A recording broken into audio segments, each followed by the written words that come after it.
Assalamualaikum warahmatullahi wabarakatuh. Waalaikumsalam warahmatullahi wabarakatuh. Terima kasih teman-teman sudah berpartisipasi di dalam sini. Sehat semua?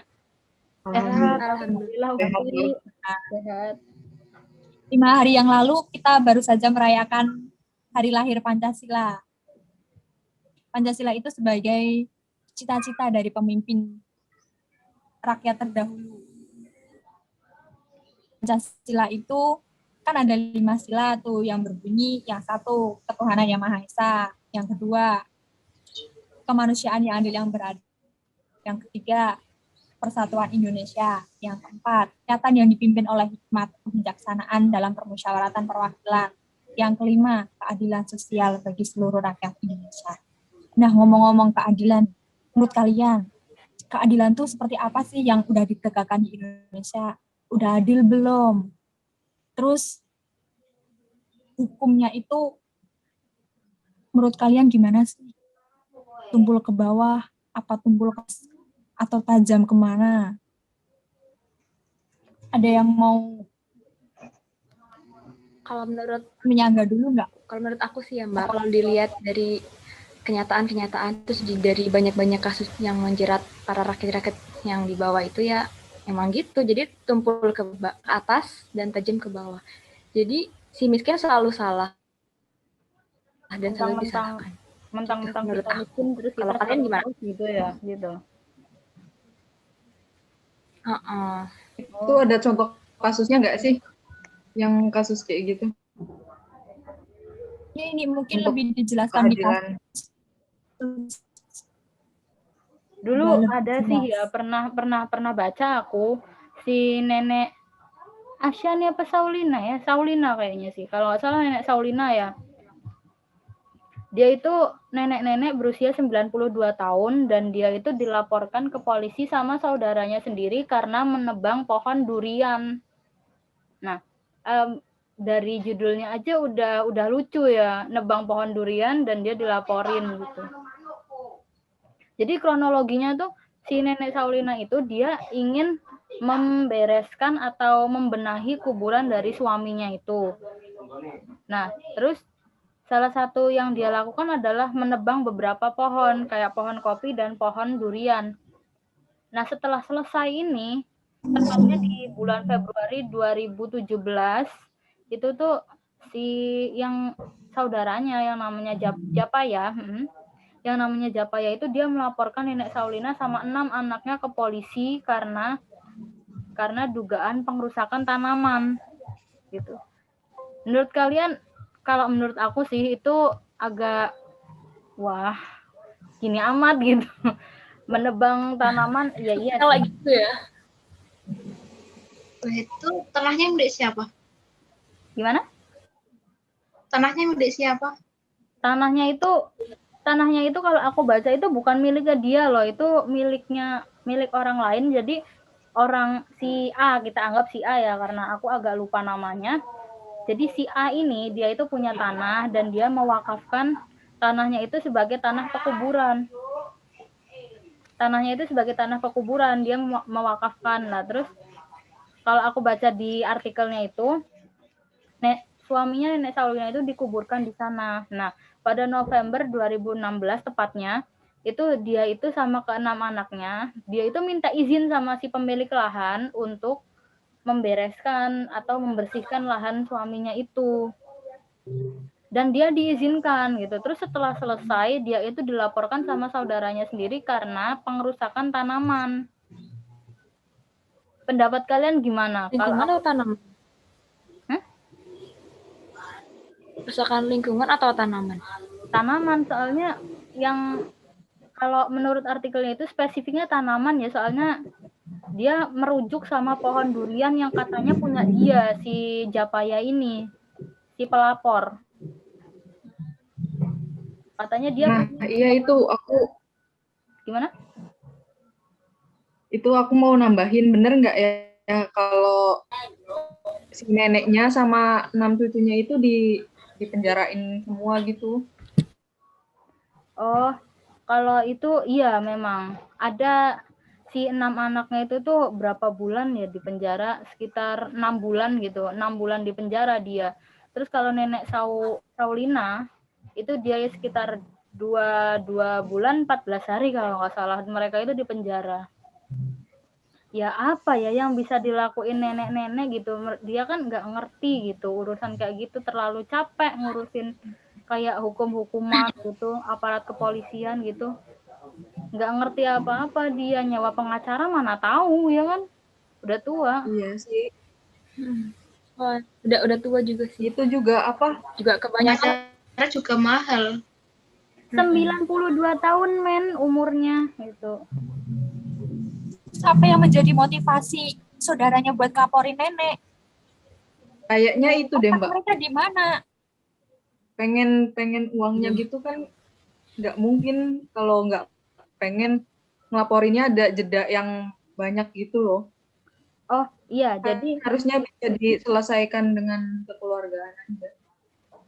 oh iya, jadi nambahin dikit ya gitu. Jadi emang sih ketika ada pelapor melaporkan ke polisi bahwa barangnya dirusak atau barangnya hilang dan pelakunya udah ketemu gitu. Jadi pelaku kan mau nggak mau harus tanggung jawab, dan si pelapor ini dia meminta uang pertanggungjawaban 200 juta. Gila nggak sih, coba nebang pohon dapat mobil. Ngeng.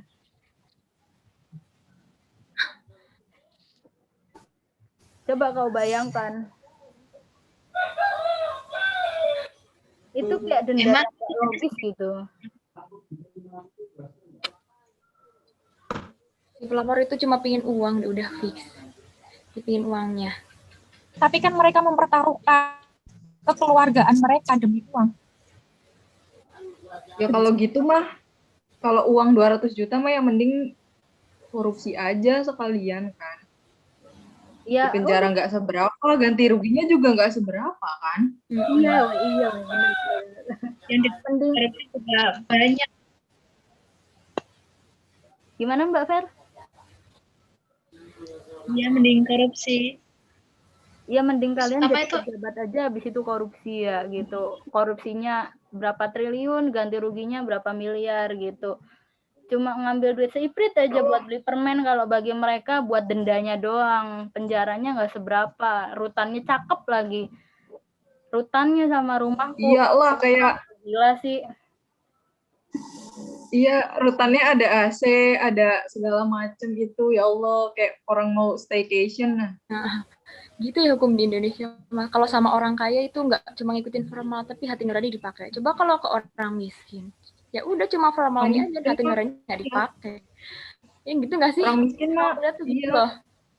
Fasilitas selnya aja gimana, dempet-dempetan kan, ngantri, mandi apa segala macem. Orang kaya, orang korupsi gimana? Itu ada yang ada kulkasnya lah, ada ininya lah. Kamar di dalam. Iya, kayak kos-kosan ya, Mbak. Berasa kos-kosan eksklusif gitu ya. Berasa kos-kosan eksklusif. Gila sih, rutannya sama rumahku. Pokoknya money is power. Ya aku juga betah tinggal di rutan kayak gitu. Mana itu dimasakin lagi ya makanannya. Ya kali makanannya enak kali ya. Kalau nggak mau ke sana. Vitamin. Kalau nggak dipesenin kan duitnya dia masih banyak, dendanya cuma berapa persennya doang kan. Menurut kalian hukum yang cocok buat para korupsi itu gimana sih? Apa hukum mati? Itu kan kemarin Menurutku, kan rame itu. Mau katanya yang korupsi bansos ya. Korupsi bansos katanya mau dihukum mati itu. Ya. Menurut kalian sesuai nggak? Sesuai sih. Adil nggak gitu kira-kira? Kenapa nggak? Tapi kalau mencari amannya biar nggak bunuh-bunuh, kenapa nggak mereka kan pegawai negeri tuh. Kenapa nggak dipecat aja? Terus habis dipecat nggak usah dikasih dana pensiunan kayak yang dulu itu loh, yang lokomotif tuh yang tragedi Bintaro tuh, masinisnya kan gitu. Dia dikambing hitamin terus dipecat, dipenjara, nggak dikasih dana pensiun. Kan kasihan. Padahal dia nggak salah loh kalau aku di YouTube kan ada tuh yang kesaksiannya masih hidup orangnya. Kalau aku pikir, jadi kalau aku pikir nih ya guys, kan mereka ini kan ceritanya kan nyuri nyuri uang nih ya, nyuri uang rakyat ya. Kan mayoritas koruptor itu yang aku tahu itu, aku diceritain guruku waktu SMA, itu mayoritas dari mereka itu sebenarnya nggak takut penjara. Bahkan yang kemarin aja korupsi bansos dia nggak takut mati, bayangkan. Tapi koruptor itu takutnya miskin. Ya udah dimiskinkan aja, kenapa sih? Iya kan? Iya kan? bener. Oh, harusnya digituin. Itu nggak usah kasih dana pensiun ya kan? Nggak. Udah. Jadi mereka jangan dipecat, dia suruh tanggung jawab, dia nggak usah digaji seumur hidup. Jangan kasih. Ya sama jadi pecat Mbak, itu namanya. Kasihan banget. Kembaliin Itu namanya uang yang kerja dia korupsiin ya Mbak, harusnya dari gaji itu nggak usah dikasihin. Oh iya, dipotong terus. Ya dipotong terus. Teman-teman, Tanya Korupsi yang lunas. dia tuh lunas. iya Boleh, udah, boleh. Tadi masih banyak. pokoknya anggap aja hartanya dia udah lunas gitu, udah. Nggak usah penjara, kan penjara kita udah penuh kan ya, daripada nambah rutan ya kan. Iya sih. Udah. Biar Sudah kerja Rodi. kerja Rodi. Kerja Rodi katanya. Enggak, apa Biar dia kerja tapi nggak dibayar. kerja sosial. Biar mereka tahu gimana rasanya jadi orang susah tuh kayak gimana gitu loh. Usaha-usaha terus tapi nggak kaya-kaya. Jangan gitu. Mati. Asem banget. Ya kan Rizky udah ada yang ngatur. Pokoknya tuh, nah kalau realita di Indonesia itu kan ya, pejabat korupsi dihukum, habis itu dia bisa jabat lagi. Gimana sih kalau semisal pejabat yang korupsi itu dia nggak boleh ada hak buat mencalonkan jadi DPR lagi, pokoknya nggak boleh jadi pejabat lagi gitu loh. Kan dia kan gagal, istilahnya kan gagal ngasih contoh yang baik ya. Ya udah nggak usah dipakai sekalian gitu. Iya sih harusnya gitu. Iya kan? Soalnya memang Dari dunia mayoritas perpolitikan. kan, soalnya emang mayoritas di Indonesia itu tuh pejabat meskipun udah korupsi dia masih bisa nyalon lagi gitu kan, kayak emang kita kekurangan orang ya gitu ya kan. Orang yang baik cuma dia doang gitu ya. gimana? Soalnya kalau di sini kalau aku lihat tuh ya, jadi yang calon-calon kayak gitu tuh lihat itunya loh, lihat kayak hartanya gimana, mumpuni nggak. Kalau mumpuni ya udah pilih aja gitu. Soalnya di aku juga gitu loh, di daerahku yang pemilihan calon kepala desa tuh kayak gitu. Jadi dilihat dulu dia orang kaya atau bukan. Kalau orang kaya kita pilih, kalau yang rada apa ya, yang cukup, kalau dia keluarganya keluarga cukup doang ya udah nggak usah gitu. Coba kasih tahu Berarti deh. memperkayakan yang sudah kaya dong. Anak itu kebanyakan gitu. Coba kasih Mungkin tahu mereka deh. mikirnya oh ini orangnya berada nih gitu. Terus mungkin nanti bisa membangun desa yang lebih indah. Alah. Nah, kalau ekspektasinya nggak terjadi kayak gitu ya. Jadi nggak ngelihat kepemimpinannya gimana, cuma lihat bobot bibitnya gimana, bobot bebetnya. Kok mubazir Itu sekali. guys, itu guys, balik lagi ke yang tadi loh, yang kasus nenek itu, menurut kalian ngapain sih penegakan hukumnya gitu? Masa harus dipenjara terus bayar denda yang nggak ngotak itu tadi? Kasihan juga tuh kan itu yang neneknya kan udah tua, harusnya nggak dipikirin kesejahteraannya, bukan malah di penjara. Betul. Kesejahteraan orang tuanya Iya. masih banget. Nah, kalau menurut kalian patutnya ini si nenek Asyani lagi. Mending aparat hukumnya mempersatukan musik secara kekeluargaan. Iya deh. Kenapa Mbak? Gimana Nek? Nggak, jadi kalau menurutku tadi sempat disinggung sedikit ya sama si Yolanda gitu. Kalau segala sesuatu masih bisa diselesaikan secara keluargaan, ya kenapa enggak gitu? Kenapa harus bawa aparat hukum gitu? Kan Indonesia itu kan didasarkan atas dasar kebersamaan dan kekeluargaan gitu. Jadi kenapa nggak coba diselesaikan pakai cara lebih damai dulu gitu sebelum diserahkan ke pihak berwajib, sebelum masalahnya tambah runyam, kenapa nggak coba diselesaikan dulu gitu loh, secara lebih damai. Lagi pula kalau menurutku itu bukan kasus yang terlalu besar ya, itu nggak terlalu merugikan banyak orang gitu. Itu bisa dibicarakan baik-baik gitu loh. Juga si pelaku juga apa yang menjerat lansia-lansia kayak gitu kan kayak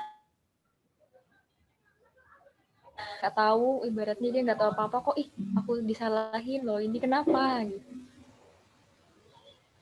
Iya, sekarang kan ya barangkali Si pelapornya kan, juga dia kayaknya ada dendam kesumbat di semua.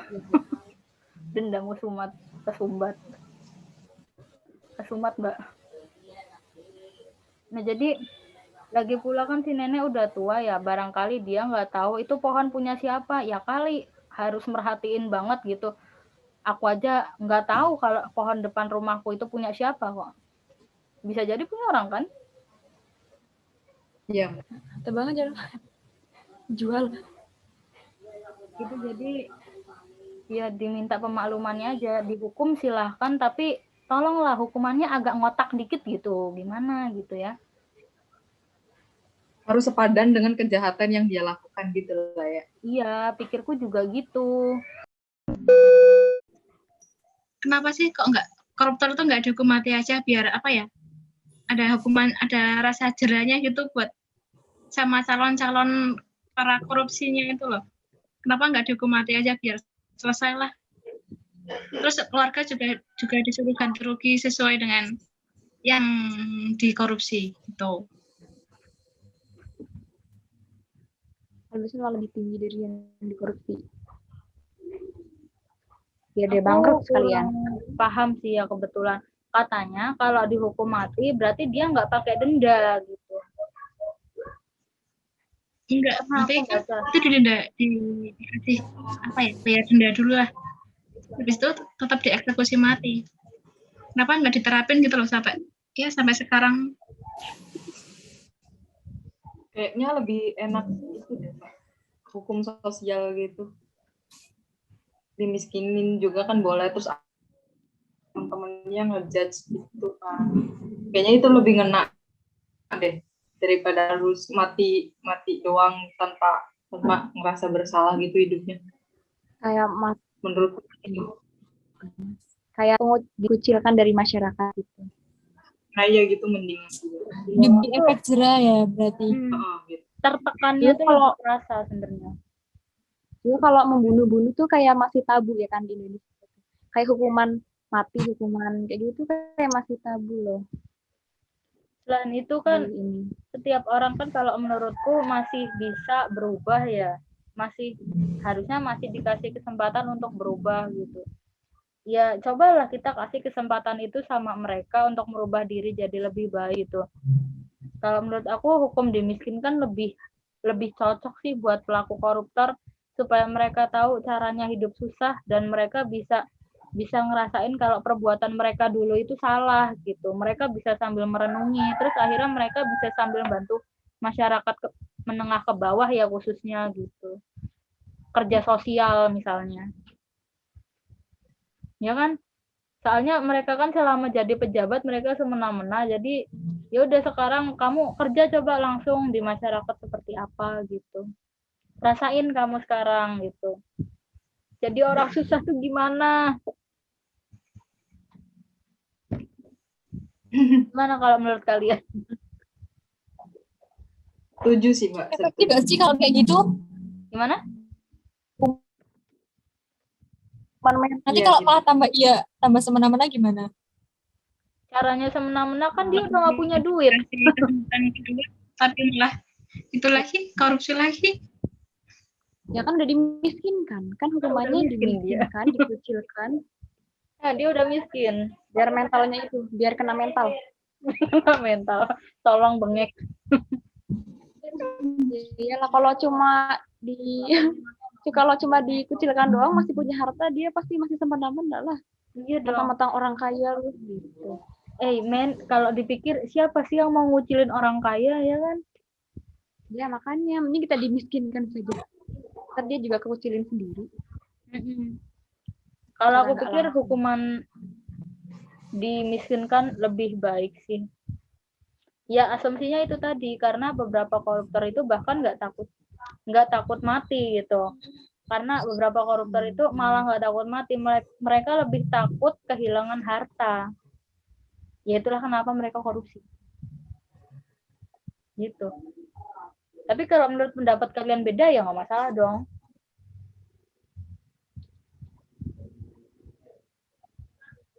Udah gitu aja.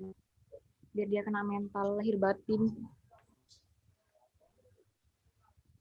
Kayaknya pembahasan kita makin melebar nggak sih?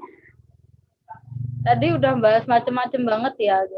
Udah bahas nenek siapa? Syahrini, bukan siapa tadi namanya? Hah? Saulina. Oh iya, Saulina. Astagfirullah, jauh banget Maafkan itu saya, dari Syahrini. Saulina ke Syahrini. Saulina, benar Saulina. Kita udah bahas nenek Saulina gitu. Ya, kedepannya harapan kalian untuk Indonesia ini apa, teman-teman? Kalau menurut aku tuh itu loh, kayak warganya lebih melek lagi akan hukum. Kalau menurut aku, soalnya yang namanya pemerintah juga pasti udah berusaha ngasih hukuman, kayak ngasih peraturan, bikin ini, bikin itu. Cuman masyarakat itu kadang ada yang kurang melek sama hukum. Jadi ya sama-sama lah. Sama-sama membenah diri antara yang pemerintahnya sama rakyatnya juga gitu. Iya.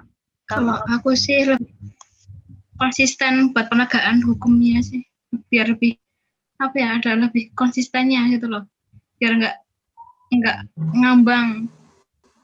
Ya. Ya kalau Tardi gimana?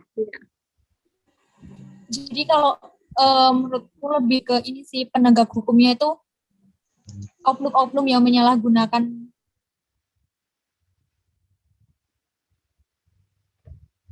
Macet ya?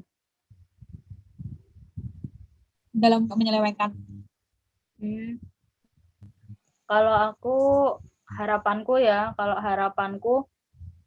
kita itu keadilan semakin tegak, bukan cuma anu yang tegak tapi keadilan ya.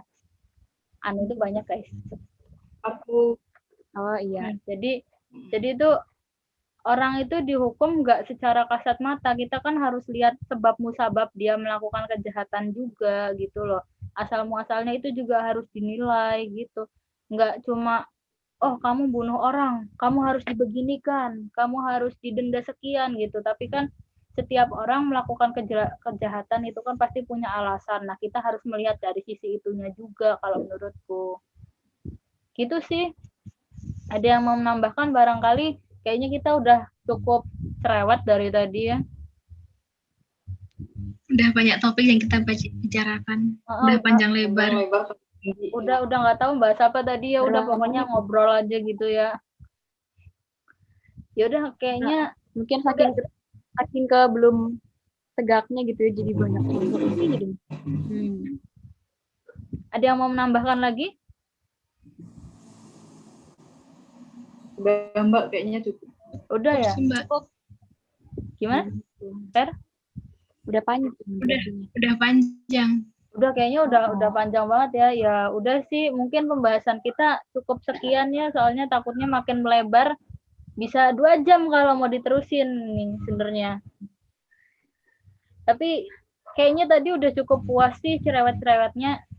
Yaudah, pokoknya terima kasih atas perhatian kalian ya semuanya. Kita udah bincang-bincang banyak nih gitu.